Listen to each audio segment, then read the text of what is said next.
Hello ನಮಸ್ಕಾರ ಸ್ನೇಹಿತರೆ. ನಾವು ಎಷ್ಟೇ ಪೂಜೆ ಪುರಸ್ಕಾರ ಮಾಡಿದರೂ ಮನೆಯಲ್ಲಿ ಏಳಿಗೆಯಾಗುತ್ತಿಲ್ಲ ಎಂದು ತುಂಬ ಜನ ಹೇಳುವುದನ್ನು ಕೇಳಿರಬಹುದು. ಇವತ್ತಿನ ವಿಡಿಯೋದಲ್ಲಿ ಅದರ ಕಾರಣಗಳನ್ನು ತಿಳಿದುಕೊಳ್ಳೋಣ. ವಾಸ್ತವವಾಗಿ ಕೆಲವರು ಪೂಜೆ ಮಾಡುವ ಸಮಯದಲ್ಲಿ ಕೆಲವು ತಪ್ಪುಗಳನ್ನು ಮಾಡುತ್ತಾರೆ. ಇದರಿಂದಾಗಿ ಅವರಿಗೆ ಪೂಜೆಯ ಫಲ ಸಿಕ್ಕುವುದಿಲ್ಲ. ಹೀಗಿರುವಾಗ ನೀವು ತಪ್ಪು ವಿಧಾನಗಳಿಂದ ಪೂಜೆಯನ್ನು ಮಾಡಿದರೆ ಕೆಲವೊಮ್ಮೆ ಅದರ ಕೆಟ್ಟ ಪ್ರಭಾವವೂ ಕೂಡ ನಿಮ್ಮ ಮೇಲಾಗುವ ಸಂಭವವಿರುತ್ತದೆ. ಬನ್ನಿ ತಿಳಿದುಕೊಳ್ಳೋಣ. ಮನೆಯಲ್ಲಿ ಮತ್ತು ಮಂದಿರಗಳಲ್ಲಿ ಪೂಜೆ ಮಾಡುವ ಸರಿಯಾದ ವಿಧಾನ ಯಾವುದು ಎಂದು.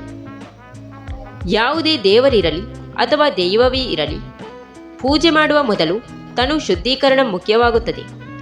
ಅಂದರೆ ಪೂಜೆ ಮಾಡುವ ಮೊದಲು ಸ್ನಾನ ಮಾಡುವುದು ಅತಿ ಅಗತ್ಯವಾಗುತ್ತದೆ. ಸ್ನಾನದ ನಂತರ ಶಾಂತವಾದ ಮನಸ್ಸಿನಿಂದ ಕುಳಿತು ಪೂಜೆ ಮಾಡಲಾಗುತ್ತದೆ ಮತ್ತು ಆರತಿಯನ್ನು ಎದ್ದು ನಿಂತು ಮಾಡಲಾಗುತ್ತದೆ. ಒಂದು ವೇಳೆ ದೈಹಿಕ ಸಮಸ್ಯೆಗಳಿದ್ದರೆ ಕುಳಿತು ಕೂಡ ಪೂಜೆ ಮಾಡಬಹುದು. ಇನ್ನು ಕೆಲವರು ಪೂಜೆ ಮಾಡುವಾಗ ಖಾಲಿ ನೆಲದ ಮೇಲೆ ಕುಳಿತು ಪೂಜೆಯನ್ನು ಮಾಡುತ್ತಾರೆ. ಆದರೆ ಅದು ತಪ್ಪಾದ ವಿಧಾನವಾಗಿದ್ದು, ಖಾಲಿ ನೆಲದ ಮೇಲೆ ಆಸನವನ್ನು ಇಟ್ಟುಕೊಂಡು ಅದರ ಮೇಲೆ ಕುಳಿತು ಪೂಜೆ ಮಾಡಬೇಕಾಗುತ್ತದೆ. ಮನೆಯಲ್ಲಿ ದೇವರ ಕೋಣೆಯು ಸದಾ ಈಶಾನ್ಯ ಮೂಲೆಯಲ್ಲಿ ಇರಬೇಕಾಗುತ್ತದೆ. ಹಾಗೆ ದೇವರ ಕೋಣೆಯಲ್ಲಿ ಒಂದಕ್ಕಿಂತ ಹೆಚ್ಚು ಮೂರ್ತಿಗಳನ್ನು ಇಡಬಾರದು ಮತ್ತು ಮನೆಯ ದೇವರ ಕೋಣೆಯಲ್ಲಿ ದೇವರ ಮೂರ್ತಿಯು 9 ಇಂಚಿಗಿಂತ ಕಡಿಮೆ ಇರಬೇಕು. ಪ್ರತಿದಿನ ಲಕ್ಷ್ಮೀ ಸ್ತೋತ್ರ ಅಥವಾ ಕನಕದರ ಸ್ತೋತ್ರವನ್ನು ಪಠಿಸಬೇಕು. ಇದರಿಂದ ಧನಪ್ರಾಪ್ತಿ ಮತ್ತು ಧನದ ಸಂಚಯವನ್ನು ಮಾಡುವಲ್ಲಿ ಸಹಾಯಕವಾಗುತ್ತದೆ.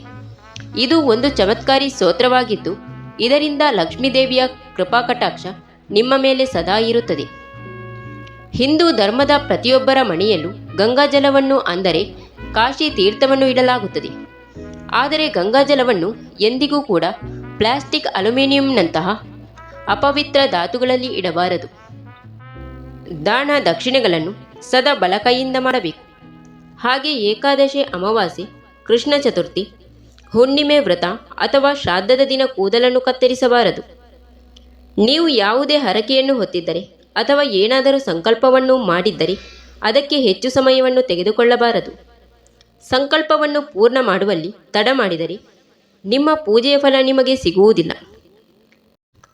ಯಾವುದೇ ಮಂತ್ರದ ಜಪವನ್ನು ಮಾಡಿದ ನಂತರ ನಿಮ್ಮ ಕಣ್ಣುಗಳನ್ನು ಭೂಮಿಗೆ ಸ್ಪರ್ಶ ಮಾಡಿಸಬೇಕು. ಇದರಿಂದ ನಿಮ್ಮ ಜಪದ ಪೂರ್ಣ ಫಲ ಪ್ರಾಪ್ತಿಯಾಗುತ್ತದೆ.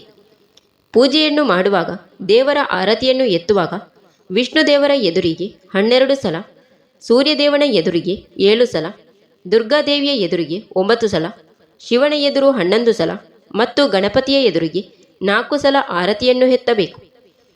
ಸ್ನಾನ ಮಾಡಿದ ನಂತರ ಹೂವನ್ನು ಕಿತ್ತರೆ ಅದು ಸ್ವಯಂಗೆ ಅರ್ಪಿಸಿದಂತೆ. ಹಾಗೆ ಪೂಜೆ ಮಾಡುವಾಗ ದೇವರ ಪೂಜೆಗೆ ಬಳಸುವ ವಸ್ತುಗಳಾದ ಶಂಖ, ದೀಪ, ದೇವರ ಮೂರ್ತಿ, ಸಾಲಿಗ್ರಾಮ ಇವುಗಳನ್ನು ನೆಲದ ಮೇಲೆ ಇಡಬಾರದು. ಪೂಜೆಯನ್ನು ಮಾಡುವಾಗ ದೀಪದಿಂದ ದೀಪವನ್ನು ಹಚ್ಚಬಾರದು. ಶಾಸ್ತ್ರಗಳ ಪ್ರಕಾರ ಹೀಗೆ ಮಾಡುವವನು ರೋಗಿಯಾಗುತ್ತಾನೆ. ಹಾಗೆ ದೇವರಿಗೆ ಅರ್ಪಿಸುವ ಹೂವನ್ನು ಸ್ನಾನದ ನಂತರವೇ ತೆಗೆದಿಡಬೇಕು.